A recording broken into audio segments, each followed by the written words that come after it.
أسماء حبشي هي مذيعة مصرية وهي رئيسة اتحاد إعلاميات العرب، لكن أقول لكم مو كل شيء ينذاع منها. سبعينيات القرن الماضي في بدايات أسماء الحبشي قدمت حلقة اللي شافها بوقتها شافها، لأن اللي حصل بذاك اليوم هي ما تبي تتكلم عنه نهائيا. أسماء كان عندها برنامج لايف ينعرض على الهواء، لكن للأسف ما كان يحقق أي مشاهدات، فقررت أنها تسوي حلقة استثنائية وتسوي شيء يعني تخلي كل الناس يطالعون. ما كانت قاعدة تفكر فقط في المساحة المصرية، بل كانت تتكلم في المساحة الإقليمية العربية.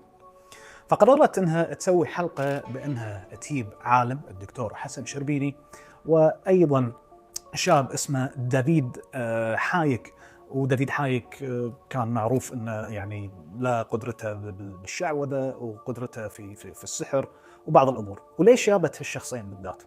لأن الدكتور حسن شربيني مو من الشخصيات اللي يعترف بالماورائيات والسحر، وهو يعني دكتور منطقي، وحبت انها تسوي جدل. لما استضافت الاثنين وقدمت الشخصيات حق الجمهور، فبلشت تتحاور مع الشاب اللي هو دافيد، فسألته بعض الأسئلة. الغريب بالموضوع أن دافيد صار يركز عليها وما يجاوب على أسئلتها، بل يعطيها تفاصيل عن حياتها الشخصية. هني أسماء بلشت تخاف، مو قادرة تركز. الدكتور لما لاحظ هالشغلة، الدكتور حسن شنو قال؟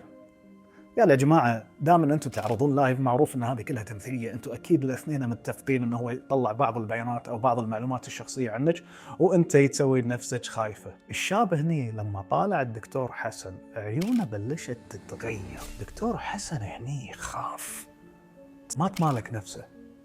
ولما قال له دافيد بعض الطلاسم، كان يتكلم بلغة غريبة. دكتور حسن حس باختناقه، مو قادر يتنفس، طاح بالأرض وقاعد يحاول ياخذ هذا النسم، مو قادر. طبعا أسماء قاعد تحاول ترجع لورا خايفة، حالة من الهلع داخل الاستوديو. أسماء تبي تغير مكانها أو تبي تقوم، بلش شو يسوي؟ يسحب بإيده بهالشكل كذي، كأنه يسحب كرسيها، وتلصق أسماء في الدرج، وأسماء أيضا تطيح.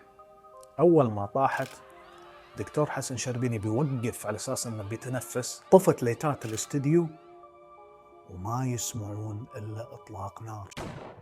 شبت الإضاءة بالاستوديو، شافوا الدكتور طايح بالأرض ما يقدر يقوم، والجمهور قاعد يحاول يطلع من المكان، وأسماء ما قدرت تتخطى هذا الموضوع.